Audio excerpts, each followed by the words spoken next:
Concentramos ahora en el análisis político, la jornada después de la última cuenta pública del presidente Gabriel Boric. Recibimos en el estudio a Natalia Piergentili, directora de Asuntos Públicos de Feedback. ¿Cómo estás, Natalia? Hola, Natalia, ¿qué tal? Bienvenida. Y Andrea Valladares, secretaria general de Renovación Nacional. Andrea, ¿qué tal? ¿Cómo estás, Andrea? Muy buenos días. Oye, ¿qué les parece a todo esto? 2 años y tanto después comienza, se empieza a cerrar el juicio oral de un proceso que duró más de 10 años. ¿Algún comentario, expectativa? Natalia. Mira, yo la verdad es que, aunque esté bajo en el rating, siempre sostengo que hay que dejar que las instituciones funcionen, muy como lo que decía el presidente Lagos. Pero sí tengo un punto. Creo que sería bueno establecer tiempos máximos de duración de los procesos. Primero, porque se diluyen ante la opinión pública, porque además son procesos que uno si revisa, por ejemplo, si te declaran inocente haber estado 7 o 10 años en un proceso, te tensiona la vida, te impide trabajar, etcétera. Y porque creo además que cada día la justicia, no sin dejar de ser prolija, merece ser más rápida. La justicia en instituciones, porque la justicia mediática es en un clic, en un segundo. Va a otra velocidad. Así Andrea. es. Yo creo que efectivamente el que el proceso esté terminando es una buena señal, pero los tiempos dejan la misma sensación de que cuando la justicia llega tarde, finalmente la sensación de impunidad igual queda en las personas. Entonces creo que, y como en este caso, como en los casos fundaciones que tenemos ahora, que también se demoró muchísimo en llegar hasta, o por lo menos en liberar parte de la carpeta, así como el que las instituciones puedan funcionar, y eso es con la independencia total de quienes sean los responsables finales, también tiene que ser con celeridad. Y en eso, obviamente, Ministerio Público, tribunales, necesitamos que actúen muchísimo más rápido. Si no, finalmente la sensación de impunidad que queda es la misma que si no hubiese pasado nada. Vamos a la cuenta pública, analicemos lo que ocurrió ayer en el Congreso. El presidente Boric, con su último mensaje de su mandato, ¿no? en Valparaíso, eso le da una característica bien especial a la cuenta pública. Partamos por el tono primero, Andrea. ¿Qué te pareció el mensaje del presidente en ese sentido? Yo creo que yo divido el mensaje como en 3 grupos. Una primera parte con un tono de estadista, haciendo reconocimiento, donde uno pensaba que lo que se venía era una cuenta pública de alguien que quería cerrar con ciertos mensajes, tanto políticos como mensajes más concretos hacia la ciudadanía, pero termina esa parte y entra en una segunda etapa, donde primero hace menciones a ciertas cifras que hay algunas que creo que son discutibles, hay otras que pueden ser verdad, pero que, sobre todo en las de seguridad, que no se condicen con lo que está sintiendo la ciudadanía, y se empieza a generar, yo que lo iba siguiendo por redes y por lo que pasaba, una sensación de está hablando de un país que no corresponde al que vivimos. Y luego una suerte de batería rápida de varios anuncios que me parecen muy buenos e importantes, como por ejemplo la extensión del metro, pero que no van a ser concretados por su gobierno, que son una cosa que necesita una continuidad. Nunca hizo ninguna mención a un gobierno de continuidad de él o a cómo se iban a efectuar. No se proyectó. No se proyectó, no dijo vamos a continuar en nada, y luego termina con lo que yo había dicho durante la semana, era lo que uno más bien esperaba que no pasara, que era anuncios rimbombantes más bien para su sector más duro. ¿Cómo cuáles? El aborto, por ejemplo, que incluso genera división dentro de su sector, que también creo que a lo mejor va a ser complejo para las primarias del oficialismo. Natalia. A ver, yo creo que es un discurso que partió, y en esto comparto con Andrea, con un tono, pero además tratando de hacer una síntesis. Y eso es muy valioso para un discurso que es el último de 4 años de gobierno.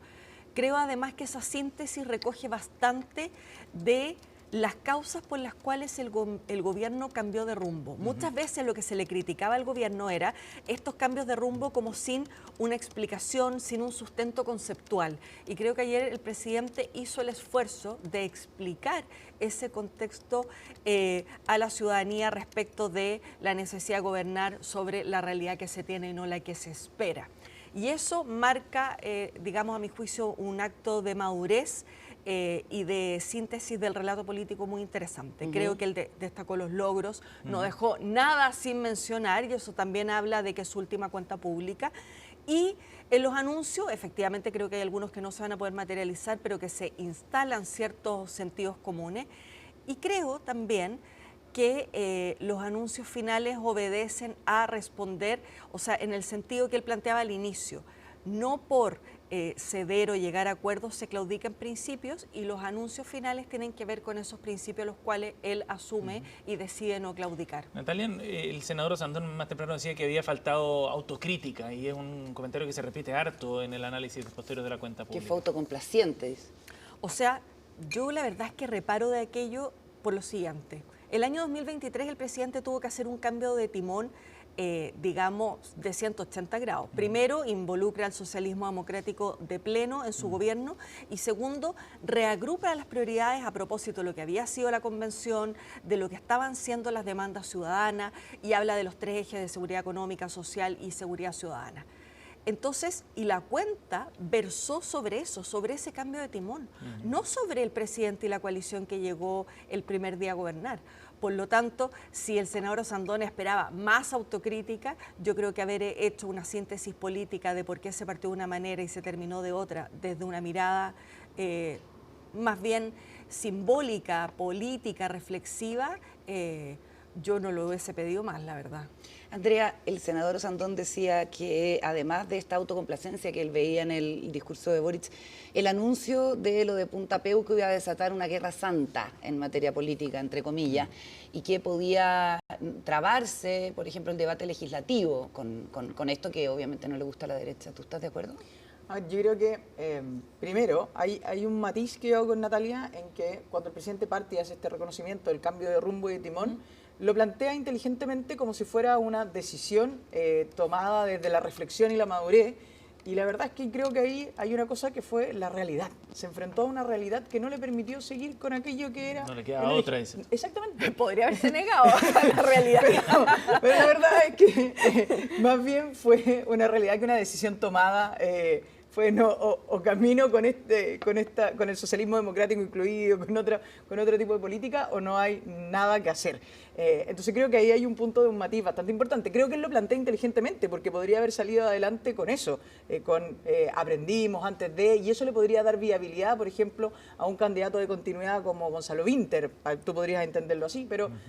Ok, y luego, en lo que genera en los últimos 3 anuncios, creo que no solo Punta Peuco, el aborto también, y voy a volver en eso, hay división dentro de su propio sector, del oficialismo, senadores que ya habían dicho que no estaban a favor, entonces creo que, no sé si se va a terminar trabando o no la acción legislativa en el Congreso, pero efectivamente pone temas que son más complejos para el Congreso en general, y que probablemente yo miraría o diría, o lo que hubiese buscado es cuáles son los proyectos que hoy día la ciudadanía necesita, por ejemplo, listas de espera, que era algo que varios parlamentarios oficialistas también estaban esperando, y que podría haber sido un acuerdo general y haber sacado y haber terminado con 3 o 4 proyectos importantes para las personas, para Chile, y que podría haber sido su último cierre y su logro. Decide al final irse por algo que más bien va a llegar a dividir y que obviamente va a tensar las conversaciones en el Congreso. Pero ¿por qué sería dividir el tema de Punta Peuco si tú te das cuenta de que el expresidente Piñera cerró el penal Cordillera? Que no está diciendo que va a cerrar Punta Peuco, sino que frente a la crisis penitenciaria lo abre a que sea un penal común donde probablemente lleguen personas de delitos de baja violencia, etcétera. O sea, ¿por qué si al presidente Piñera se le apoyó cerrar un penal especial para los violadores de derechos humanos, hoy día se generaría este quiebre con esto? Por eso yo digo que no es solo Punta Peuco, creo que es los anuncios en general. El anuncio... Pero específicamente sobre Punta Peuco. No, Punta Peuco creo que obviamente va a generar un tema en nuestro sector, de hecho, en general, y después cuando sale el ministro de Justicia, que pasó con varios de esos anuncios, los ministros luego hacen una bajada más concreta, donde por ejemplo es bastante inconducente este cambio al penal Punta Peuco, porque efectivamente es para que empiecen a ingresar otro tipo de... reos. Condenados Claro. por otro tipo de delito, pero la verdad es que el mismo ministro reconoce que Punta Peuco está sobrepasado y que por lo tanto no tendrá capacidad de recibir a nuevos. Entonces, la verdad es que yo hubiese esperado en ese sentido, si quería hacer un anuncio así, que también hubiese hecho un anuncio muy potente en seguridad y no solo una cosa de 15.000 nuevas plazas, sino haber dicho voy a construir un penal especial para el crimen organizado. Pero da para Guerra Santa, como Por eso, planteó pero yo creo Sandón. Es que quizás es un problema más para Eli Matei, por ejemplo, ¿no? Yo creo, no creo que sea un problema para el Matei. Yo creo que la cartera de últimos anuncios sí va a generar problemas en el Congreso. No creo que No sé cómo va a terminar, pero efectivamente genera distintos roces. Ahora, O sea, creo que es más probable que lo haga el aborto que solo Que Punta Peuco. que Punta Ahora, Peuco. no fue muy sutil el ministro Jaime Gajardo hoy día en la mañana en Canal 13 cuando dice: me gustaría que Evelyn Matei, si asume en un eventual gobierno, mantuviera la decisión administrativa de convertir Punta Peuco en un penal. Osandón decía en la mañana: ¿por qué tiene que estar hablando el ministro de Justicia de Evelyn Matei? Lo que pasa es que ya al ¿Cómo lo parecer ven, algunos Natalia? senadores de su sector decían, bueno, esto lo podría revertir eventualmente si Evelyn fuera presidenta. Estaba respondiendo a eso, en el Ahora, Porque es una medida más bien administrativa. Claro, y además, un ahora, decreto. yo lo pienso así, si fuera mi candidata yo trataría de no orillarla. Si finalmente con el presidente Piñera se apoyó el cierre de un penal, yo no que haría... tenía condiciones bastante distintas a Punta Peuco. Estamos de además. acuerdo, No, pero... no es lo mismo. Pero en el Sí, fondo hay... Pero el principio es el mismo, en el fondo. Claro, ¿no? Penal exacto. con un régimen especial. Pero en este caso, Punta Peuco tiene condiciones muy distintas al penal Cordillera y lo Claro, que pero el busca punto son aquí- las condiciones o el Está bien. principio. Y otro es el cierre, cuando efectivamente en lo concreto no va a ser un cierre, es un cambio de modalidad que además es difícil que hoy día se concrete por la capacidad que tiene. Entonces, ¿es más bien un anuncio para la galería o va a ser algo que de verdad va a generar un efecto Y concreto? quizás se transforme en tema por la oposición, precisamente. Bueno, probablemente lo estamos discutiendo aquí porque es un tema y porque evidentemente hay división sobre lo que va a pasar. Es una división clara y está empaquetado en estos últimos anuncios del presidente que van directamente a hablarle al corazón de su gobierno. Natalia. Bueno, yo solo creo que, a ver, es un tema que debería ser un anuncio simbólico que importa a un sector, sí, pero termina siendo, o sea, se quiera o no, el punto de inflexión de las oposiciones respecto de qué van a hacer, porque lo más probable es que empiecen a orillar a la candidata Matei para que se pronuncie sobre algo que en estricto rigor, a propósito, lo mismo que dice Andrea, es bien poco probable que se empiece a implementar. Entonces, estamos discutiendo sobre un anuncio simbólico que era para un sector y termina siendo digamos, el anuncio que divide a la oposición. Entonces, en ese yo sentido, miraré. está bien jugado como estrategia electoral, ¿no? Probablemente más va a responder a una estrategia electoral de aquí en adelante que otra cosa. Claro. Y el punto es cuán válido es eso en una cuenta pública, ¿cierto? Como estar La- generando temas que Siempre- produzcan... Siempre las cuentas públicas, y yo lo decía, en la cuenta pública es un ejercicio muy bien pensado, no es algo que esté improvisado, y obviamente los mandatarios juegan ahí bastantes cosas. En la última, es su última oportunidad de hablarle al país, por eso yo pensaba en un principio, en este tono más republicano, que lo que iba a buscar era quedar por... como en una línea de estadista y habiendo puesto por encima al país más allá del original plan que tenía. Y termina en esto, que es inteligente hacia su sector, es lo que hace, es lo que dice, es lo que muestra y cómo obviamente se puede generar un flanco electoral. Pero hay una parte que esto invisibilizó, que es que durante todo el discurso el presidente llama a la unidad del progresismo con un relato que en el fondo le da tarea hoy día al sector oficialista de cómo confluye. Hoy día el oficialismo no tiene ni siquiera nombre, se llama oficialismo, o sea, es una coalición que no tiene nombre. ¿Cómo se va a llamar cuando deje de ser oficialismo? Claro, que no tiene acuerdos mínimos de gobernanza interna, que la campaña entre más se acerque la primaria, más compleja se va a poner. Por lo tanto, también ahí hay digamos, una pedida del presidente que yo no sé cómo se adopta, cómo la van a adoptar los candidatos y las fuerzas del oficialismo, porque finalmente cuando habla de diálogo, fue una de las acuerdos, una de las palabras más utilizadas, que no hay que, digamos, someterse a las vanguardias ideológicas, sino textualmente, sino a la realidad que uno enfrenta, a ser empático con los ciudadanos. Entonces, y uno ve los relatos de los candidatos a primarias, y no porque yo tenga el corazón en un lugar, pero creo que todas se acerca mucho más a ese relato. Uno ve al candidato Winter hablando de terminar con las clases sociales y a la candidata Jara planteando otras cosas que no tienen tanto, no digo que no tienen que ver, pero que no tienen tanto que ver con el mandato implícito que ayer hizo el presidente respecto de lo que espera que sea esta coalición. Bueno, Claro, y hay otros hay que ver temas cómo va a también, estar ¿no? Que- este mes. A mí me sí, pareció- 2 de junio Muy al 29. relevante. A mí además me Oye. pareció que habían como ciertos gestos, claro, a la gestión de Janet Jara con las 40 horas, con la reforma previsional, algunos mensajes también de proyectos que ha defendido Vinte. Me faltó algo en seguridad, la cifra, Pero me faltó un reconocimiento ahí a Carolina Toa. Carolina Creo Toa, que fue medio mezquino en eso. Bueno, quedaron otros temas también, lo que tiene que ver con el proyecto de aborto, con la posición respecto a Israel. ¿Les parece si lo hablamos al regreso de la pausa? Nos vamos al corte, hacemos Voces del Poder en CNN Chile.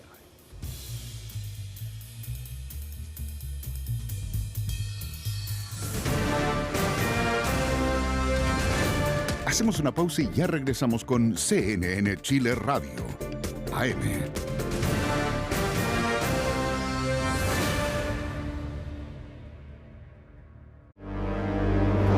Este lunes, Tolerancia Cero, el programa de debate y análisis político más emblemático de la televisión chilena. En un año decisivo, analizamos la contingencia con referentes de la opinión política y protagonistas de la actualidad. Este lunes en Tolerancia Cero, Álvaro Elizalde, ministro del Interior. Tolerancia Cero. Este lunes desde las 22 horas. CNN Chile. Siempre. Vivimos tiempos complejos. Atravesamos múltiples crisis y las soluciones requieren de la participación de diversos actores. Por primera vez en Hélice hemos reunido a la academia, al mundo privado y al mundo público a dialogar en una mesa y pensar juntos el futuro posible.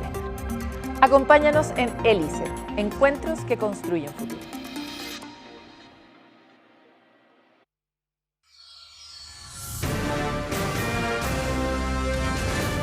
Estamos de regreso en CNN Chile Radio, AM.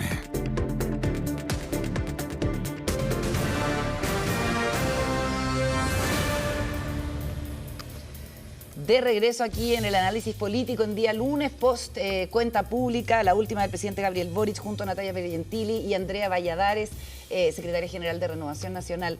Hablemos de la carrera presidencial, sobre todo después de estos anuncios que van a forzar seguramente posiciones, lo hablábamos con Punta Peuco, y la posibilidad de que Johannes Kaiser se baje en favor de José Antonio Kast, algo que según las últimas encuestas parecería como sensato dentro del mundo de la derecha. ¿Tú crees que eso podría pasar, Andrea, a pesar de que ya primarias no hubo en el sector? El que nunca quisieron. Nunca quisieron. Y eso, y el que nunca hayan querido primaria, parte de una base de lo que cada proyecto político busca. Nosotros desde Chile Vamos buscamos una coalición que genere mayoría y que pueda gobernar. Yo al Partido Republicano esto se lo he preguntado en debates y les pregunto qué es más importante para ellos, si la elección parlamentaria o la elección presidencial. Y para ellos es la elección parlamentaria. Ellos lo que quieren es tener una bancada fuerte y por lo tanto ganar o no el gobierno es secundario. Para nosotros no, son ambas elecciones, tanto llegar a gobernar en el Ejecutivo como también ganar el Congreso. Y Kaiser va un poco en esa misma lógica de más bien, más que la candidatura presidencial, lo que le importa es su nuevo partido, que esperaban la semana pasada tener una gran participación en su elección interna, que no fue lo que esperaban, y que se le ha hecho complejo instalarlo a nivel nacional, y creo que más bien su proyecto político, que debe ser más bien a largo plazo, no creo que espere ganar en esta, está concentrado ahí. ¿Cómo ayuda a la conformación de su partido? ¿Cuánto ayuda a la lista parlamentaria? Y creo que la decisión va a pasar más por eso, que definitivamente si gana o no gana, o si marca o no marca en las encuestas. Cuando una lista parlamentaria tiene una figura, pueden a lo mejor captar ese voto más duro, claro, a pesar de no ser mayoría. ¿Cómo lo ves, Natalia? ¿Tiene sentido que siga Kaiser con su aventura? A ver, yo creo que lo que a mí me enseñaron que era, digamos, el ethos de un partido político, que es administrar una diversidad dentro de ciertos marcos ideológicos y principios, acá no se cumple. A la primera de cambio no me gustó algo, voy y armo mi partido propio. Entonces, creo que cada día vamos a ser objeto de quién es el más principista, quién es el que tiene los ideales más puros. Y frente a eso, yo creo que ese tipo de visión política se va a ir diluyendo en el tiempo o va a tener nichos muy acotados. Por lo tanto, en el fondo, todo tiene que ver con lo que yo espero. Y tal como decía Andrea, probablemente Kaiser no quiera ser presidente, sino que quiera afirmar su plantilla parlamentaria, y si para eso tiene que ir a primera vuelta, lo va a hacer. Ahora, yo soy de la escuela también que creo que cuando uno quiere lograr poder es para hacer algo, y ese algo en este caso es gobernar. Y sobre eso concitar intereses, diversidades, etc. ¿Y eso es lo que quiere Kaiser realmente? ¿Gobernar? Yo creo que probablemente quiere afirmar su nicho ideológico primero. A lo mejor en algún momento pensará en dar otro paso, pero creo que hoy día tiene que ver con una con defender lo prístino de lo que él cree que son sus ideas y cómo estas no han sido bien representadas. O sea, se baja entonces si es que seguimos esa lógica. Se baja su candidatura presidencial, si es que quiere consolidar ese proyecto político y generar más fuerza. O tal vez no. O tal vez no, porque piensa tú que de repente en el juego de estos meses pueda caer, él se siente un guardián de ciertos principios y valores que tienen que tratarse de determinada manera. Y probablemente piense que si se baja o cede por otro, ese no va a representar de manera tan prístina esos intereses y esos valores. Entonces, Y que manteniéndose él, puede eso ayudar a mantener un grupo de parlamentarios que siga defendiendo en el Congreso, a pesar de que él no esté, pero que siga defendiendo en el Congreso esos valores y consolidar su proyecto partido. ¿En qué está la campaña de Evelyn Matei, Andrea? Porque Hoy tú día estás participando bien cerca, ¿no? Bueno, nosotros como presidente y secretario de los partidos nos reunimos con ella regularmente, casi todas las semanas, con el comando, apoyando. La estructura de Chile Vamos está muy comprometida y fue así como pasó efectivamente el proclamarla.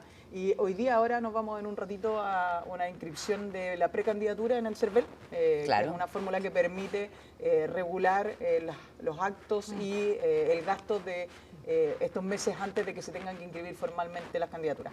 Así que Y el esta miércoles semana, lanzamiento.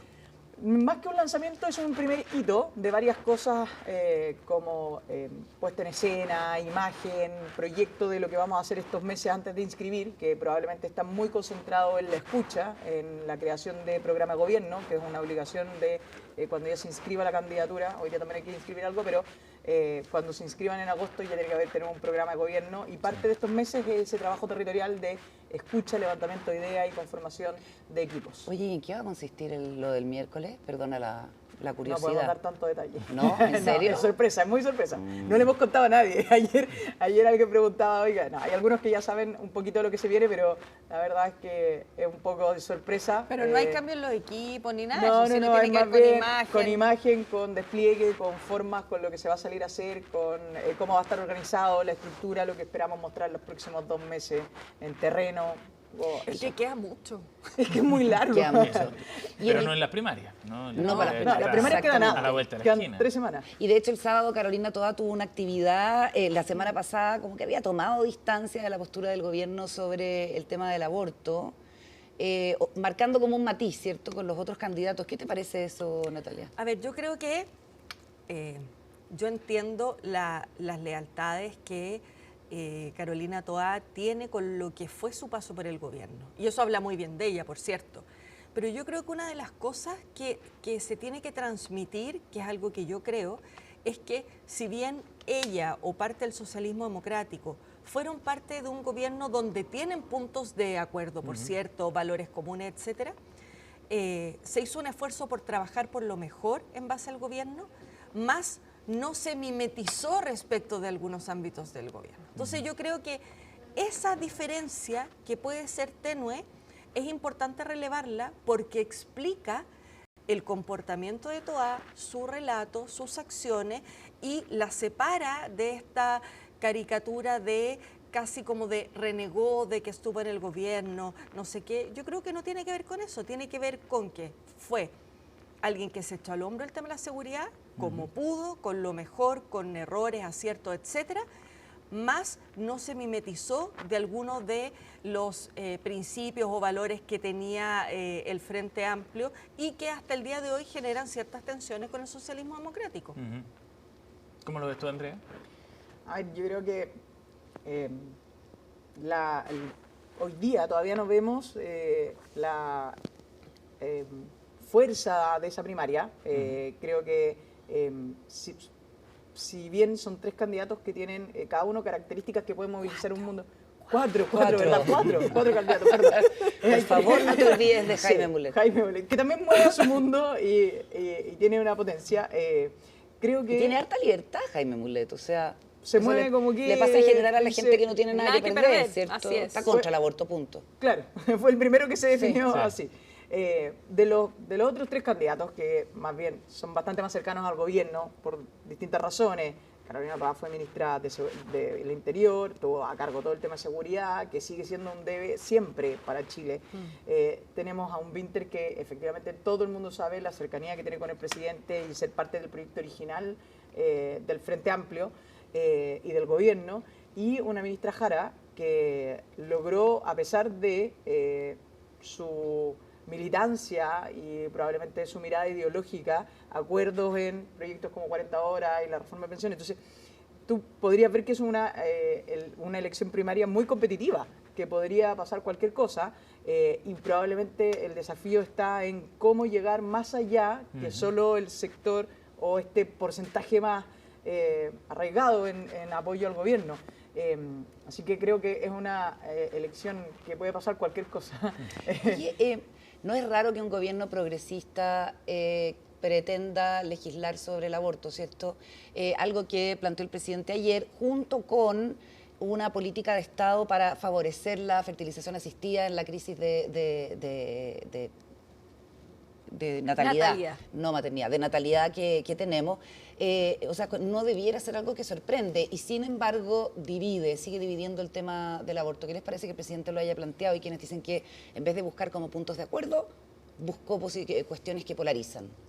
A ver, yo creo que las políticas públicas tienen que tener evidencia. Y en ese sentido, durante los últimos años, Chile ha disminuido considerablemente su tasa de embarazo adolescente, por ejemplo. Eso es una cosa. Segundo, ya tenemos el proyecto de despenalización del aborto en 3 causales. Por lo tanto, efectivamente, esto tiene que ver con un foco del presidente en responder a una promesa inicial que, a mi juicio, y esto es una opinión personal, no es tan necesario toda vez que la evidencia señala que han habido otras políticas en materia sanitaria y de educación sexual que han hecho lo suyo respecto de prevenir embarazos no deseados. Ahora, creo que el anuncio sobre la fertilización en el caso de FONASA, donde tenemos que el 70% de los chilenos, incluso más, están en FONASA, es una muy buena noticia. Parecería contraintuitivo, creo que se planteó de manera a lo mejor poco adecuada y por eso se ve así, pero yo sacaría en limpio el tipo de anuncio que tiene que ver con que llega a la mayor cantidad de personas que finalmente hoy día no acceden a ese tipo de beneficio. Andrea, lo último antes de cerrar el panel. Lo conversábamos un poco al principio. Teníamos un tono de un presidente que buscaba acuerdos, que asumía cómo había tenido un cambio de ruta, de acciones, y terminamos con un presidente que de nuevo llama a su sector.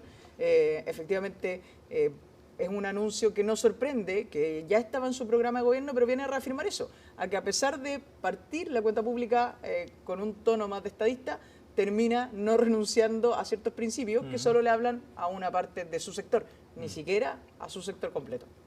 Andrea Valladares y Natalia Piergentili han estado con nosotros en Voces del Poder. Muchas gracias por haber venido. Gracias a ustedes. Gracias a todos. Muy buena semana. Pausa y ya seguimos con más CNN Chile Radio.